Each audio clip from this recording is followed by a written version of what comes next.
كنتم مؤمنين.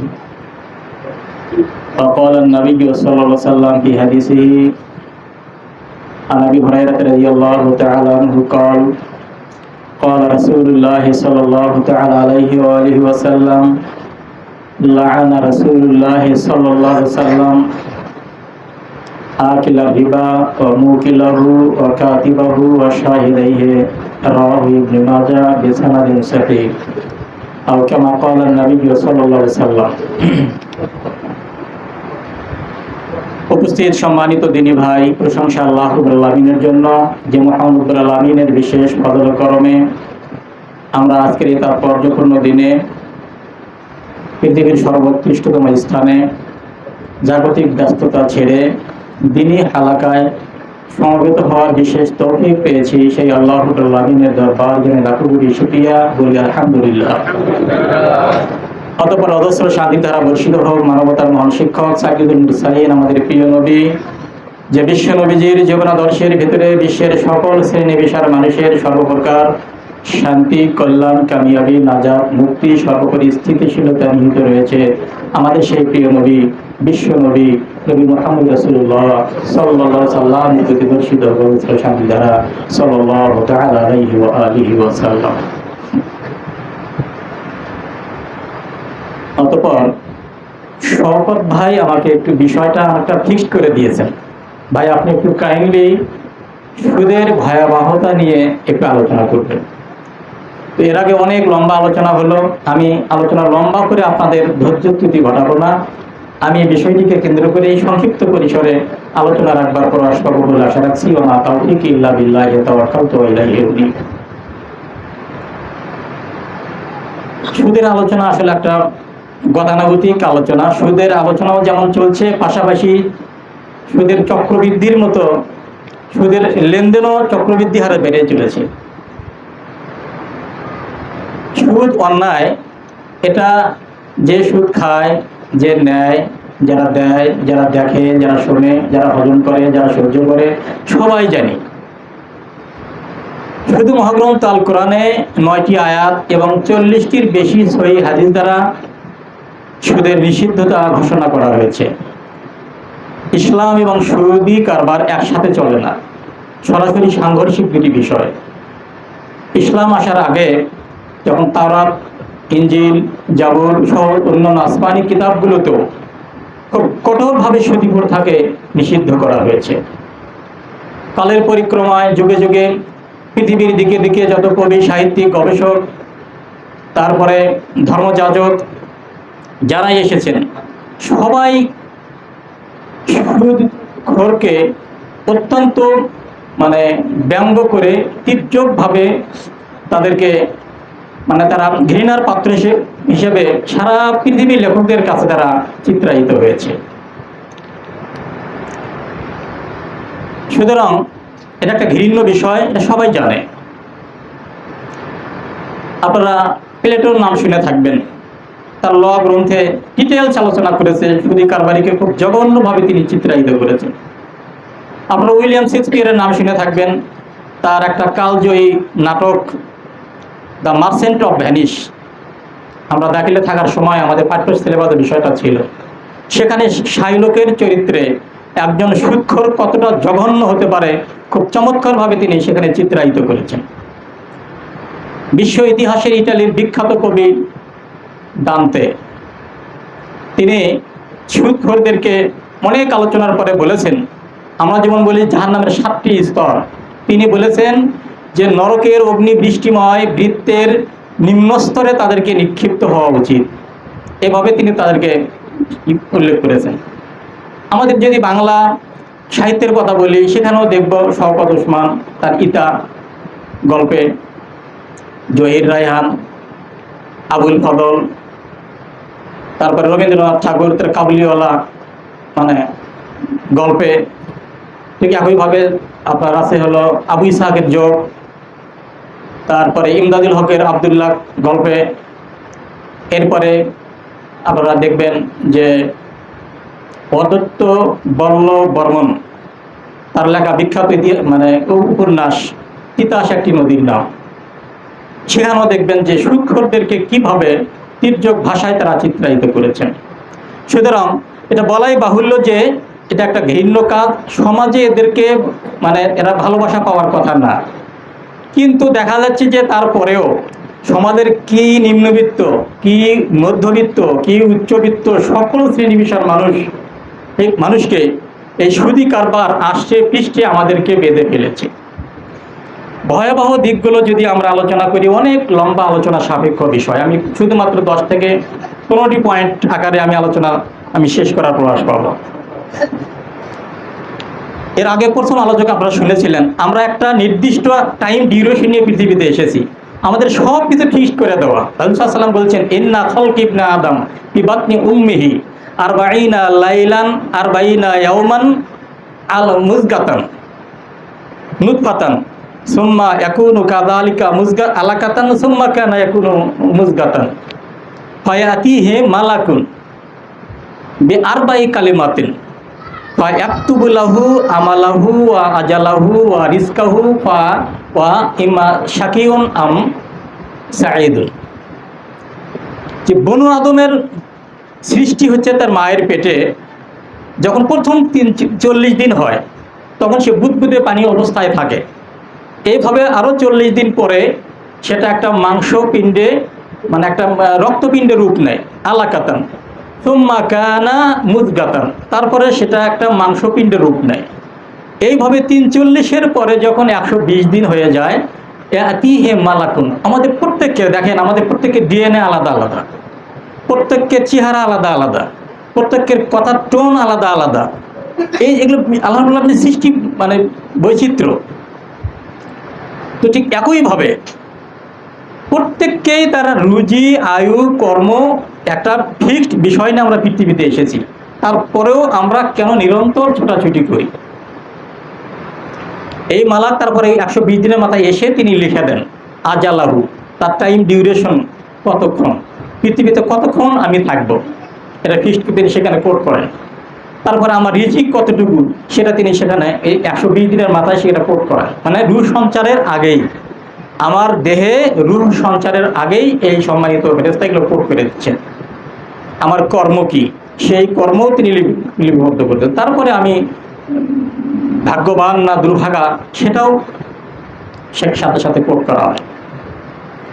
তাহলে সারা বিশ্বের দিকে যদি আমরা তাকাই, সুদের অনেক কুফল, তার মধ্যে একটা মারাত্মক কুফল হচ্ছে এটা যে যারা সুদী কারবারের সাথে জড়িত থাকে তাদের যে বৈধ রিজিক আল্লাহ পাক ফিক্সড করে দিয়েছেন, এই বৈধ রিজিককে আল্লাহ পাক তুলে নেন। তুই যখন হারামের দিকে দৌড়াবি, যা দৌড়া। এটা সূরাতুন নিসা 160 এবং 168 নম্বর আয়াতে আল্লাহ রাব্বুল আলামিন দ্ব্যর্থহীনভাবে ঘোষণা করেছেন, ওয়া হাররামনা আলাইহিম তাইয়্যিবাত, আর আমি তাদের জন্য হালাল খাবারকে হারামে পর্যবেসিত করেছি, মানে হালাল খাবারকে তাদের জন্য আমি উঠে নিয়েছি।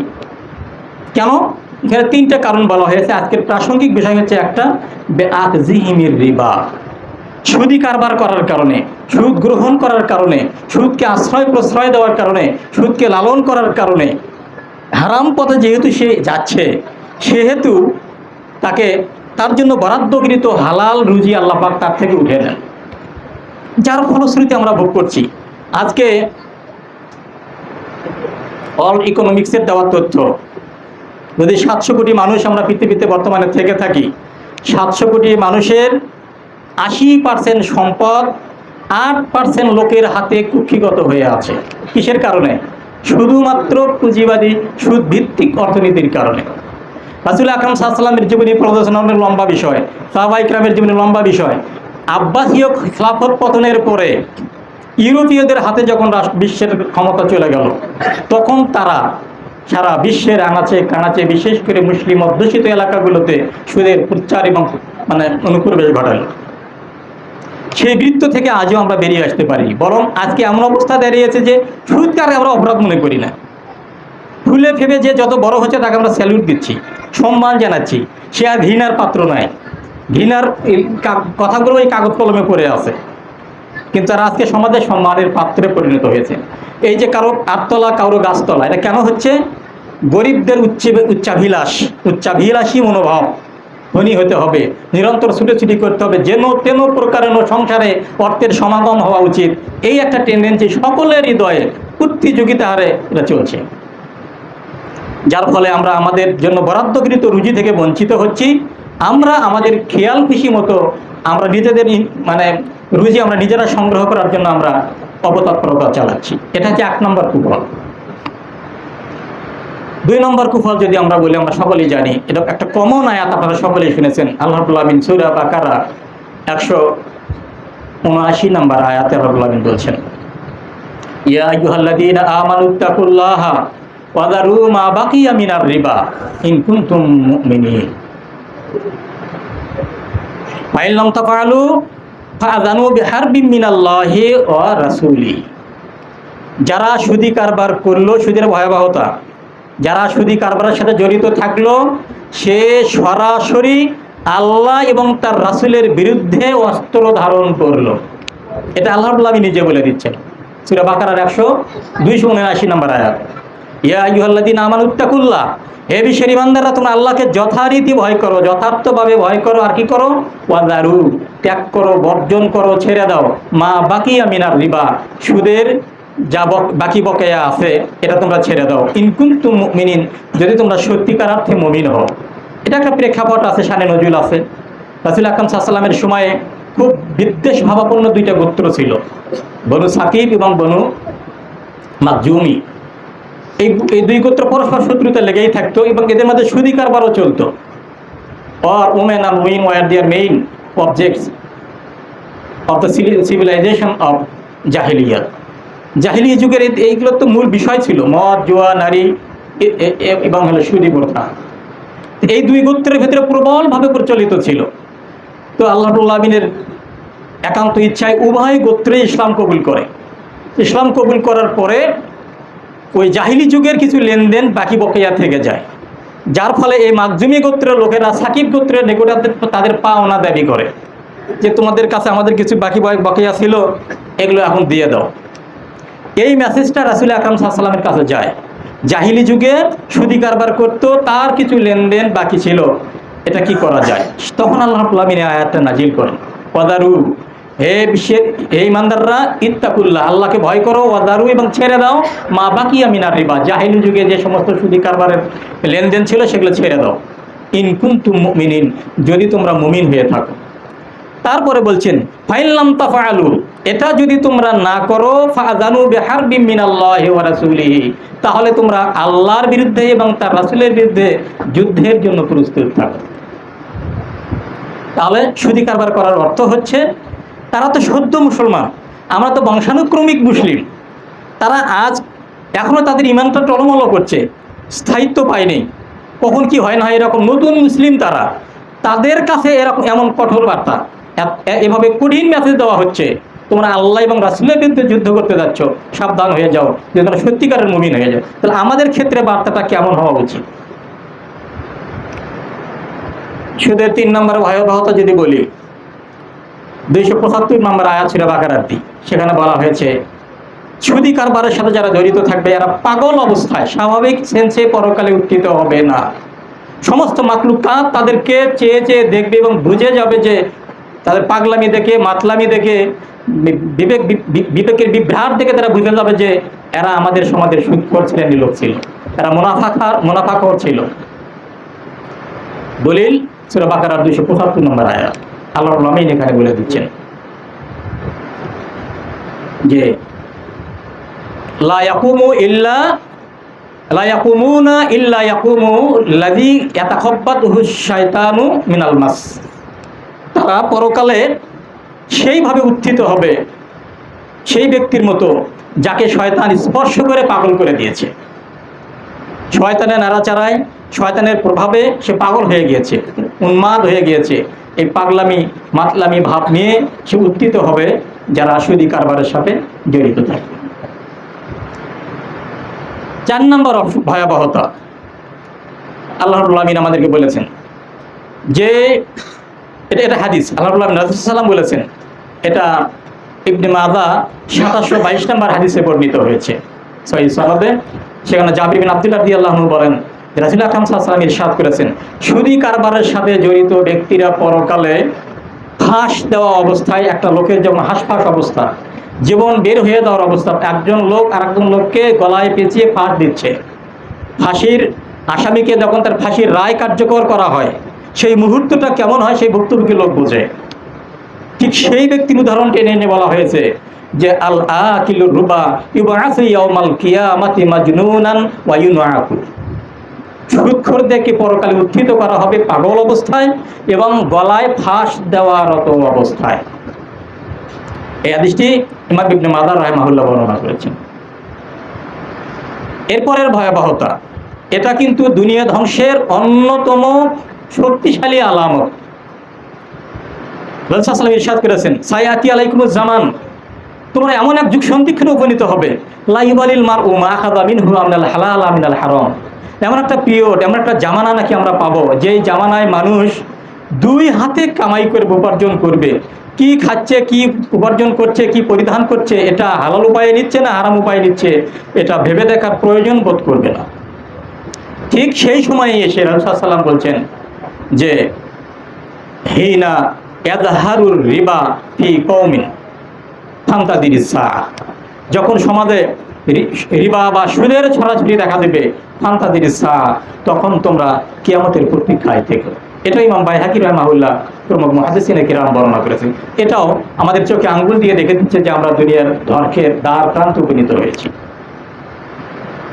সুদী কারবারের সাথে যারা জড়িত, শুধু এই ব্যক্তি আযাব ভোগ করবে না, এরা সুদী কারবারের সাথে জড়িত পুরো সমাজ আল্লাহ রাব্বুল আমিনের আযাব তারা নিজেদের জন্য পাওনা করে নেয়।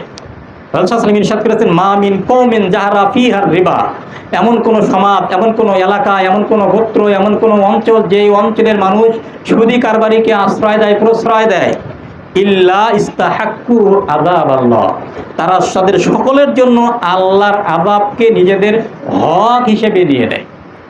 এই হাদিসটি ইমাম বাইহাকী, ইমাম দারমি প্রমুখ মুহাদ্দিসিনে কিরাম বর্ণনা করেছেন। এজন্য সুদ থেকে শুধু নিজে বিরত থাকার, এখানে হাদিস আমাদেরকে ইঙ্গিত দিচ্ছে যে শুধু নিজে বিরত থাকলে চলবে না, অপরকেও সুদ থেকে বিরত রাখার জন্য প্রাণান্তকর চেষ্টা করতে হবে। তা না হলে ধ্বংস যখন এসে পড়বে, তখন সুদ গ্রহীতার থেকে, সুদ দাতা থেকে, যারা সুদ থেকে তারা নিবৃত্ত ছিল, তাদেরও রেহাই এবং অব্যাহতি মিলবে না। হাদিসটি ইমাম বাইহাকী রাহিমাহুল্লাহ প্রমুখ বর্ণনা করেছেন। এরপরে আরো কিছু কমন হাদিস আমরা সেটা আমরা সকলেই প্রায় কম বেশি জানি। রাসূল সাল্লাল্লাহু আলাইহি ওয়াসাল্লাম ইরশাদ করেছেন, যারা সুদ গ্রহণ করে এরা সার্বক্ষণিক আল্লাহ রাসূল সাল্লাল্লাহু আলাইহি ওয়াসাল্লামের অভিশাপের ভেতরে থাকে। রাসূল সাল্লাল্লাহু আলাইহি ওয়াসাল্লামের অভিশাপ নিয়ে মাথায় করে বয়ে বেড়ায়। এটা জাবির ইবনে আব্দুল্লাহ রাদিয়াল্লাহু আনহু বর্ণনা, তিনি বলেছেন, লাআনা রাসূলুল্লাহ সাল্লাল্লাহু আলাইহি ওয়াসাল্লাম আকিলার রিবা ওয়া মুকিলাহু ওয়া কাতিবাহু ওয়া শাহিদাইহি। রাসূল সাল্লাল্লাহু আলাইহি ওয়াসাল্লামের, তিনি রাহমাতুল লিল আলামিন, তিনি বিশ্বনবী। দেখেন রাসূল সাল্লাল্লাহু আলাইহি ওয়াসাল্লামের জীবনের সর্বশেষ ও চূড়ান্ত ভাষণ, বিদায় হজের ভাষণে বারবার করে তিনি স্মরণ করে দিচ্ছিলেন, দেখো তোমরা সুদী কারবারের সাথে কখনো জড়িত হবে না। এটা কেন? আমাদেরকে সুরক্ষা দেওয়ার জন্য করে। রাসূল সাল্লাল্লাহু আলাইহি ওয়াসাল্লাম, সেই রাসূল সাল্লাল্লাহু আলাইহি ওয়াসাল্লাম রাহমাতুল লিল আলামিন হওয়ার পরেও তিনি অভিশাপ দিচ্ছেন, তাহলে কতটা জঘন্য হলে রাসূল সাল্লাল্লাহু আলাইহি ওয়াসাল্লাম অভিশাপ দিতে পারেন? রাসূল সাল্লাল্লাহু আলাইহি ওয়াসাল্লাম বলছেন, জাবির বিন আব্দুল্লাহ বলেন, লাআনা রাসূলুল্লাহ, রাসূল সাল্লাল্লাহু আলাইহি ওয়াসাল্লাম অভিশাপ দেন কাকে? আকিলার রিবা, যারা সুদ নেয়, অমুকিলাহু, যারা আকিলার রিবা, যারা সুদ দেয়, অমুকিলাহু, যারা সুদ নেয়, ও কাতিবাহু, যারা সেই চুক্তিপত্র লিখে দেয়, ও শাহিদাইহি, এবং যারা তার সাক্ষী থাকে। অকল, এবং তিনি আরো বলেছেন, অকুল্লুহুম সাওয়াউন, অপরাধের ক্যাটাগরিতে, অপরাধের ধারায়, অপরাধের মাপকাঠিতে সবাই সমান। যে দিচ্ছে, যে নিচ্ছে, যে খাচ্ছে, যে লিখিচ্ছে এবং যে সাক্ষী থাকতেছে, অপরাধের ক্যাটাগরিতে সকলেই সমান। কুল্লুহুম সাওয়া, কারণ মানে অপরাধের কম বেশি নেই। এই হাদিসটিও একাধিক মুহাদ্দিসিনে কিরাম বর্ণনা করেছেন। সুদের পরবর্তী ভয়াবহতা কয় নম্বর সিরিয়াল যেন বললাম, আমরা জানি রাসূল আকরাম সাল্লাল্লাহু আলাইহি ওয়াসাল্লাম এক একটা অপরাধের এক এক রকমের শাস্তির বর্ণনা দিয়েছেন। একটা মাত্র অপরাধ পাওয়া যায়, সুদী কারবারের অপরাধ, যেইখানে রাসূল সাল্লাল্লাহু আলাইহি ওয়াসাল্লাম সবচাইতে নিম্নমানের শব্দ চয়ন করেছেন। এইরকম শব্দ চয়ন কোনো অপরাধের ক্ষেত্রে, কোনো অপরাধের ক্ষেত্রে প্রয়োগ করেননি। লাম ইয়াকুন নবী সাল্লাল্লাহু আলাইহি ওয়াসাল্লাম ফাহাশান ওয়ালা লাআনান, বলা হচ্ছে রাসূল সাল্লাল্লাহু আলাইহি ওয়াসাল্লাম লাআনতকারী ছিলেন না, রাসূল সাল্লাল্লাহু আলাইহি ওয়াসাল্লাম অশ্লীল ভাষী ছিলেন না। তাহলে দেখেন সুদখোরকে তিনি লাআনত দিলেন। আর এটা কিছুটা দেখেন কীরকম ভাষা। রাসূল সাল্লাল্লাহু আলাইহি ওয়াসাল্লাম ইরশাদ করেছেন যে দিরহামু রিবান আসাদ্দু মিন সিত্তাতুন ওয়া সালাসিনা জিনাতান, যে 1 টাকা সুদি কারবার করা, একটা রৌপ্য মুদ্রার কথা বলা হয়েছে সেখানে, শুধু একটা রৌপ্য মুদ্রাই সেখানে ধর্তব্য বিষয় নয়, ছোট থেকে ছোট সবচেয়ে মামুলি ব্যাপার, মানে সবচেয়ে ছোট সুদ যিনি খায়, যে খায়, তার সেই এক ছোট সুদের অপরাধের সমান হচ্ছে 36 বার ব্যভিচার করার সমান। তবে কতটা জঘন্য হলে ব্যভিচারের মতো একটা ঘৃণ্য জঘন্যতম অপরাধকে এই অপরাধের সাথে তিনি কম্পেয়ার করতে পারেন। তাহলে 1 টাকার যে সুদ খেলো সে 36 বার জিনার গুনার দায়ভার সে নিজের কাঁধে বহন করলো। সুদের পরবর্তী ভয়াবহতা দেখেন। আর রাসূল সাল্লাল্লাহু আলাইহি ওয়াসাল্লাম নিচে নামতে নামতে আরো কতটা নিচে নেমেছেন রাসূল সাল্লাল্লাহু আলাইহি ওয়াসাল্লাম আমাদেরকে বলে দিচ্ছেন। দেখেন, ইন্নার রিবা লাহা সালাসাতুন ওয়া সাবউনা জুজান ইসনানি ওয়া সাবঈনা জুজান, সুদের 70টির অধিক স্তর রয়েছে। আইসারুহা, সুদের সবচেয়ে নিম্ন স্তরের যেটা সুদ, তার পরিণাম হচ্ছে কি রকম, যে আইয়ান কিহার রাজুলু উম্মাহু। এটা খুব একটা মনে হয় যে খুব ছোট, খুব নিম্নমানের একটা শব্দ চয়ন। রাসূল সাল্লাল্লাহু আলাইহি ওয়াসাল্লাম তার জীবদ্দশায় কখনো এরকম শব্দ চয়ন করেননি, যে সুদের 70টি স্তর, তার ভেতরে সবচেয়ে নিম্ন স্তরের সুদ হচ্ছে সেই রকম যে এক লোক তার মায়ের সাথে ব্যভিচার করলে যতটা জঘন্য হতে পারে, যতটা খারাপ হতে পারে, যতটা বাজে হতে পারে, যতটা মানে কলুষযুক্ত হতে পারে, সবচেয়ে ছোট সুদের উদাহরণটা হচ্ছে সেই রকম। এই হাদিসটিও একাধিক মুহাদ্দিসিন কিরাম সহিহ সনদে বর্ণনা করেছেন। এরকম নিরন্তরভাবে রাসূল সাল্লাল্লাহু আলাইহি ওয়াসাল্লাম একের পর এক সুদের ব্যাপারে 40-এর অধিক বক্তব্য রেখেছেন। রাসূল সাল্লাল্লাহু আলাইহি ওয়াসাল্লাম মিরাজে গিয়েছিলেন, সেখানে বিভিন্ন রকমের মিথ্যাবাদীর কীরকম শাস্তি, এলেম শেখার পরে সেই এলেম অনুযায়ী আমল না করার কীরকম শাস্তি, বিত্তবান ব্যক্তি, সম্পদশালী ব্যক্তি সম্পদের হক আদায় না করলে তার কীরকম শাস্তি, এক এক রকমের শাস্তির বিবরণ রাসূল সাল্লাল্লাহু আলাইহি ওয়াসাল্লাম চাক্ষুষ দেখে এসেছেন। ঠিক এইরকমই সুদখোরদের কীরকম শাস্তি হতে পারে সেটাও তিনি দেখে এসেছেন। তিনি এসে বলছিল, আল্লাহ মাউসরি আবি রব্বি, যে রাতে রাসূল সাল্লাল্লাহু আলাইহি ওয়াসাল্লাম আমাকে মিরাজে নিচ্ছিলেন, মারারতু বিকৌমিন, আমি এমন এক বিশাল সংখ্যক লোকের পাশ দিয়ে অতিক্রম করলাম, বুতুনহুম কাল বুয়ুত, যে বিপুল সংখ্যক লোকের পেটগুলো দেখলাম বিশাল বিশাল ঘরের মতো। ঘর মানে কি? একটা ঘরের বর্তমানে ন্যূনতম আয়তন 10 ফিট বা 10 ফিট বা 10 ফিট বা 6 ফিট কমপক্ষে, এত ছোট তো কোনো রুম হয় না, ঘর হয় না। রাসূল সাল্লাল্লাহু আলাইহি ওয়াসাল্লাম বলছেন যে আমি এমন এক সম্প্রদায়ের পাশ দিয়ে গেলাম, বুতুনহুম, যাদের পেটগুলো কাল বুয়ুত, বিশাল বিশাল ঘরের মতো, ফিহা হাইয়াতুন, যেই পেটগুলো এমনি শূন্য পড়ে নেই, সেই বিশাল সাইজের পেটগুলো সাপে ভর্তি, কিলবিল কিলবিল করছে, সবল মারতেছে, একটা একটাকে দংশন করতেছে। ইরা মিন খারিজি বুতুনিহিম, যেই দৃশ্যগুলো, যেই বিভীষিকা তাদের পেটের চামড়ার উপর থেকে বাহির থেকে দেখা যাচ্ছে, ইরা, যাই স্পষ্ট দেখা যাচ্ছে, মিন খারিজি বুতুনিহিম, পেটের বাহিরে থেকে ভেতরের দৃশ্যটা দেখা যাচ্ছে। ফাকুলতু মান হাওলা ইয়া জিবরিল, রাসূল সাল্লাল্লাহু আলাইহি ওয়াসাল্লাম বলছেন এই দৃশ্য দেখার পরে আমি জিবরিল আমিনকে জিজ্ঞাসা করলাম, মান হাওলায়, এই ভাগ্যহত লোকগুলো কারা? তখন রাসূল সাল্লাল্লাহু আলাইহি ওয়াসাল্লাম বললেন, জিবরিল আমিন আমাকে বলে দিলেন, হুম আকিলুর রিবা, এরা আর কেউ না, এরা হচ্ছে আপনার উম্মতের সুদখোর, যারা সুদি কারবার করত। এখন সুদের যে কত রকমের রকম ফের আছে এটা একটা ভিন্ন বিষয়। রাসূল সাল্লাল্লাহু আলাইহি ওয়াসাল্লাম আরো বলছেন, অনেক লম্বা হাদিস, সামুরা বিন জুনদুবের বর্ণনা, সহিহ বুখারী থেকে, মুসলিম থেকে শুরু করে সকল হাদিসের কিতাবে বর্ণিত হয়েছে, অনেক লম্বা, প্রায় 1.5 পৃষ্ঠাব্যাপী লম্বা হাদিস। সেখানের একটা অংশ, রাসূল সাল্লাল্লাহু আলাইহি ওয়াসাল্লামকে সারা রাত ব্যাপী বিভিন্ন শাস্তির দৃশ্য দেখানো হচ্ছিল। রাসূল সাল্লাল্লাহু আলাইহি ওয়াসাল্লাম বলছেন, ওয়ান্তালাক্তু, আমি চলতেই থাকলাম, হাত্তা আতাইনা আলা নাহারিম মিন দামিন, চলতে চলতে বিভিন্ন দৃশ্য দেখার এক পর্যায়ে আমরা একটা বিশাল রক্তের সমুদ্রে গেলাম। চলতে চলতে গিয়ে লম্বা, আজকে মাঝখানে কোটেশন মানে এই প্রাসঙ্গিক অংশটুকু মাত্র নিচ্ছি, যে রাসূল সাল্লাল্লাহু আলাইহি ওয়াসাল্লাম অনেক বিভীষিকা দেখার এক পর্যায়ে তিনি দেখলেন যে আমরা চলতে চলতে একটা রক্তের সমুদ্রে পৌঁছলাম। সে রক্তের সমুদ্রে গিয়ে দেখলাম, ফি ওয়াসাতিন নাহারে রাজুলুন, সব রক্তের সমুদ্রে মাঝখানে একটা লোক হাবুডুবু খাচ্ছে, ও রাজুলুন কয়মুন আলা শাতিন নাহারে, আর একটা লোক সেই সমুদ্রের কিনারায় দাঁড়িয়ে আছে, বাইনা ইয়াদাইহি হিজারাতুন, দাঁড়িয়ে থাকা লোকটার সামনে অনেকগুলো পাথর পড়ে আছে। রাসূল সাল্লাম বলছেন, আমি দেখলাম সমুদ্রের ভেতরে, রক্তের সমুদ্রের ভেতরে হাবুডুবু খাওয়া লোকটা প্রাণান্তকর চেষ্টা করছে যে কি করে তীরে পৌঁছা যায়। খুব কষ্ট করে সাঁতরিয়ে তীরে মানে কিনারা আসার চেষ্টা করছে। যেই না কিনারায় ঘেঁষতে যাচ্ছে, তখন কিনারায় দাঁড়িয়ে থাকা লোকটা তার সামনে থাকা পাথরটা নিয়ে দারাবাহু আলা ফি পিয়ে ওয়ারাদ্দাহু হাইসু কানা, ওই পাথরটা নিয়ে ওই ডুবন্ত লোকের মুখের উপরে সদরে আঘাত করতেছে। এক আঘাতে লোকটা ছিটকে যেখানে ছিল সে সমুদ্রের আবার সে মাঝখানে চলে যাচ্ছে, আবার সেখানে ডুবতেছে, উঠতেছে, বাঁচে কি মরে, খুব কোনোরকমভাবে জীবনটা নিয়ে আবার কষ্ট করে করে করে করে কোনোরকমে তীরে আসার চেষ্টা করতেছে। যেই না কাছে আসতেছে, ঠিক পূর্বের মতোই দাঁড়িয়ে থাকা লোকটা সামনে থাকা পাথর নিয়ে তার মুখের উপরে একইভাবে আঘাত করতেছে, আবার তাকে এক আঘাতে সেখানেই ফিরে দিচ্ছে যেখানে সে ছিল। এইভাবে নিরন্তরভাবে তাকে শাস্তি দেওয়া হচ্ছে। ফাকুলতু মান হাওলা ইয়া জিবরিল, আমি এই দৃশ্য দেখার পরে আমি জিবরিল আমিনকে বললাম, এরা কারা, একে এইভাবে শাস্তি দেওয়া হচ্ছে কেন? রাসূল সাল্লাল্লাহু বলেন, জিবরিল আমিন তাকে জানিয়ে দিলেন, হুম আকিলুর রিবা, এরও অপরাধ অন্য কিছু নয়, এ হলো সুদখোর। দেখেন, জান্নাত জাহান্নামের রায় হয়নি, বিচার তখনও বসেনি। বিচারের পূর্বে এখানে আসামি তখন ধরে নেওয়া যায় 54 ধারায় হোক আর 47 ধারায় হোক, আসামি গ্রেপ্তার হওয়ার পরে হাজতখানায় থাকতে হয়, হাজতবাস করতে হয় কারাবাসের আগে, মামলার রায় হওয়ার আগে।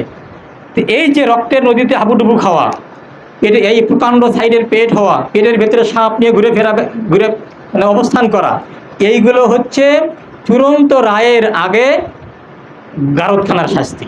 কাদের জন্য? সুদখোরদের জন্য। তাহলে রাসূল আকরাম সাল্লাল্লাহু আলাইহি ওয়াসাল্লাম এই বিষয়টাকে যদি হালকা হতো, তাকে মিরাজে নিয়ে গিয়ে এভাবে দেখানো হতো না। রাসূল সাল্লাল্লাহু আলাইহি ওয়াসাল্লাম দেখেন, মদিনা ইসলামী রাষ্ট্র, শিশু রাষ্ট্র, সদ্য প্রতিষ্ঠিত ইসলামী রাষ্ট্র, এখনো ভিত্তি মজবুত হয় নাই। তারপরও বিভিন্ন গোত্রের সাথে, বিভিন্ন কবিলার সাথে তাকে সন্ধিপত্র করতে হয়েছে। সন্ধিপত্র করতে গিয়েও, চুক্তিপত্র করতে গিয়েও রাসূল সাল্লাল্লাহু আলাইহি ওয়াসাল্লাম সর্বোচ্চ সতর্কতা দেখেন। প্রতিটি সন্ধিপত্রে তিনি লিখে দিয়েছেন, দেখো তোমাদের এলাকায় প্রবলভাবে সুদী প্রথা চলে, তোমরা যদি আমাদের সাথে চুক্তিবদ্ধ হওয়ার পরেও, দেখেন তারা ইহুদি গোত্র, যেমন নাজরান গোত্র, বিখ্যাত গোত্র নাজরান, তারা খ্রিস্টান গোত্র ছিল, তাদের সাথে চুক্তি করা হয়েছিল। এই চুক্তি লিপিবদ্ধ হওয়ার পরে রাসূল সাল্লাল্লাহু আলাইহি ওয়াসাল্লাম এটা লিখে দিয়েছেন, তোমরা যদি সুদী কারবারের সাথে জড়িত থাকো, তোমরা যদিও নন মুসলিম, তারপরেও সুদী কারবারের সাথে জড়িত থাকলে এই চুক্তি বলবৎ হবে না, তোমাদের বিরুদ্ধে আমরা অস্ত্র ধারণ করব। আমরা তো মুসলমান, মুসলমানের সাথে চুক্তিবদ্ধ লোকেরাও সুদ খেতে পারবে না। ইসলামের আইন কতটা কঠোর। রাসূল সাল্লাল্লাহু আলাইহি ওয়াসাল্লাম যখন মক্কা বিজয় করলেন, উতবা বিন আমিরের নেতৃত্বে মক্কা, তিনি তার গভর্নর ছিলেন, তখন তাকেও লিখে পাঠালেন, দেখো তোমার আশেপাশে হলো খ্রিস্টান গোত্র আছে, তাদের ভেতরে সুদী কারবার চলে, যদি কেউ সুদী কারবার করে, তোমার দৃষ্টিগোচর হয়, তোমার নজরে আসে, তোমার যদি তুমি জানতে পারো, তুমি তাদের বিরুদ্ধে সশস্ত্র সংগ্রাম পরিচালনা করবে, অস্ত্র ধারণ করবে। তখনও আমরা জেনে এসেছি, একজন মুসলমান অস্ত্রধারী কখন? উমিরতু আন উকাতিলান নাসা হাত্তা ইয়াশহাদু আন লা ইলাহা ইল্লাল্লাহ। রাসূল সাল্লাল্লাহু আলাইহি ওয়াসাল্লাম বলেন, আমি আদিষ্ট হয়েছি ততক্ষণ পর্যন্ত সশস্ত্র সংগ্রাম করব, যতক্ষণ না মানুষ লা ইলাহা ইল্লাল্লাহ স্বীকৃতি দিয়েছে, 5 ওয়াক্ত সালাত প্রতিষ্ঠা না করেছে, ইসলামের মৌলিক নীতিমালাগুলো মেনে না নেওয়া পর্যন্ত তাদের সাথে রাসূল সাল্লাল্লাহু আলাইহি ওয়াসাল্লাম সশস্ত্র সংগ্রামের জন্য আদিষ্ট হয়েছেন। কিন্তু এই ক্ষেত্রে দেখেন, তারা নন মুসলিম। সুদী কারবার এমন একটা বিভীষিকাময় পরিস্থিতি যে তারা অমুসলিম হওয়ার পরেও রাসূল সাল্লাল্লাহু আলাইহি ওয়াসাল্লাম বলছেন, তাদেরকেও ছাড় দেওয়া যাবে না, তুমি তাদের বিরুদ্ধে অস্ত্র পরিচালনা করবে, কারণ এটা হচ্ছে গরিবকে শোষণ করার এক মারাত্মক হাতিয়ার। গরিবরা আরও গরিব হবে, ধনীরা ফুলে ফেপে আরও বড়লোক হবে। এই জন্যই তো বললাম যে মাত্র 8% লোকের কাছে আমাদের 80% সম্পদ তাদের কাছে কক্ষিগত হয়ে আছে।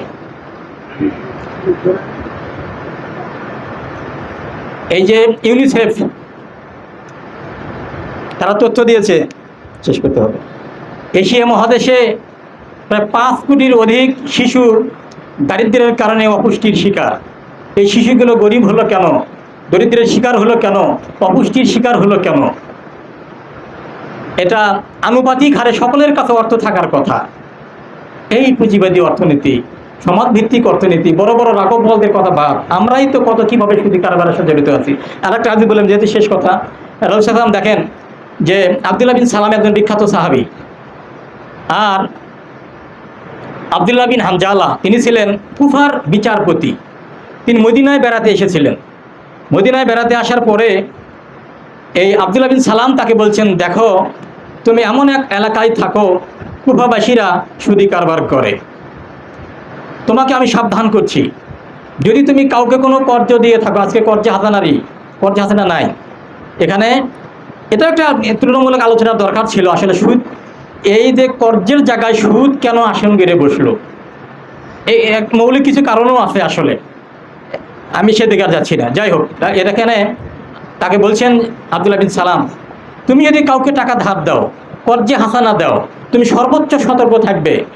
সেই লোক যদি, সেই তোমার ঋণ গ্রহীতার লোক যদি তোমার কাছে যদি এক মুঠ ভুসি উপঢৌকন দেয় অথবা এক আঁটি ঘাস উপঢৌকন দেয়, খবরদার তুমি সেই উপঢৌকন, সেই উপহার তুমি গ্রহণ করতে পারবে না, সেটাও সুদ হিসেবে বিবেচিত।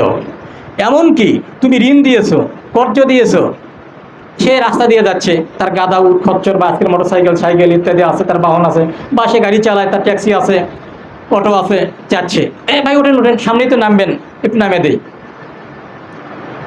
এইটুকু উপকার তুমি তোমার ঋণ গ্রহীতার কাছ থেকে নিতে পারবে না, সেটাও সুদ। এই জন্য সুদের ছবল থেকে সুরক্ষা পাওয়া খুব কঠিন। আমরা দুনিয়া ধ্বংসের দ্বার প্রান্তে, আমরা শেষ জামানার মানুষ, রাসূলুল্লাহ সাল্লাল্লাহু আলাইহি ওয়াসাল্লাম, এটাও হাদিস, যে এখান থেকে পরহেজ থাকা খুব কঠিন ব্যাপার। সুদের ধোঁয়া, সুদের বাতাস আমাদের প্রত্যেককেই স্পর্শ করবে, এমনটা আশঙ্কা রাসূল আকরাম সাল্লাল্লাহু আলাইহি ওয়াসাল্লাম করে গিয়েছেন। এর জন্য দেখা যাবে যে আজকে বাড়িতে বাড়িতে কিস্তির ছাড়ারা বসে, জমি বন্ধকের প্রথা, নানাভাবে আমরা, তারপরে ব্যাংকিংয়ের সাথে জড়িত, টাকা নাই, টাকাটা এখন কী করি, মানে বিভিন্ন সমস্যার কথা আমাদের কাছে আসে। সেখান থেকে উত্তরণের জন্য আমাদের এই সমাজ, শওকত ভাইয়ের নেতৃত্বে একটা ক্ষুদ্র প্রচেষ্টা, যে এই জঘন্যতম প্রথার বিপরীতে সুন্দরতম ইসলামের সকল বিধান, উজু করা বলি, সালাম দেওয়া বলি, মুআমালাত বলি, ইসলামের যতগুলো বিধান আছে সবগুলি মানব কল্যাণের জন্য। ইসলামের বাইরে যখনই আমরা যাব, সেটাই আমার মানব কল্যাণের জন্য বিধ্বংসী হয়ে দাঁড়াবে। তো যেমন এখানে কর্জর জায়গায় সুদ আসন গেড়ে বসেছে।